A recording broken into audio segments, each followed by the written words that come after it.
তো good morning everyone. তো Howrah station থেকে 662 কিলোমিটার পথ আসলাম আমাদের জার্নির খুবই একটা গুরুত্বপূর্ণ রেলওয়ে স্টেশন, যার নাম হচ্ছে Pandit Deendayal Upadhyay junction railway station. তোমাদের দেখাই, আমাদের নেতাজি এক্সপ্রেস তোমার 8 নম্বর প্ল্যাটফর্মে দিয়েছে, আর ওই সাইডে একটা মেমু ট্রেন দাঁড়িয়ে আছে।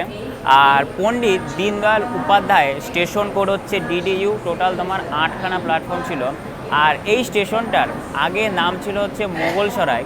পরবর্তীকালে যখন উত্তরপ্রদেশ রাজ্যের বলতে পারো মুখ্যমন্ত্রী যোগী আদিত্যনাথ হয়, তখন এই স্টেশনের নামটা চেঞ্জ করে রাখা হয় হচ্ছে তোমার Pandit Deendayal Upadhyay junction railway station. খুব সুন্দর একটা স্টেশন, টোটাল 8খানা প্ল্যাটফর্ম আছে। আর এখান থেকে কিন্তু তোমরা বলতে পারো বারাণসী যাওয়ার অ্যাভেলেবেল ট্রেন পেয়ে যাবে। তাছাড়াও এই স্টেশনটা একটা বলতে পারো জংশন স্টেশন, তো এখান থেকে লাইন আলাদা হবে। একটা লাইন চলে যাবে হচ্ছে বারাণসীর দিকে, আর একটা লাইন চলে যাবে হচ্ছে প্রয়াগরাজের দিকে, যেদিকে আজকে আমরা যাব। আরও দুটো লাইন আলাদা হবে, মানে এদিকে একটা লাইন চলে যাবে হচ্ছে পাটনার দিকে, আর একটা লাইন চলে যাবে হচ্ছে তোমার গয়ার দিকে। তো তোমাদের দেখাই হচ্ছে Pandit Deendayal Upadhyay junction railway station.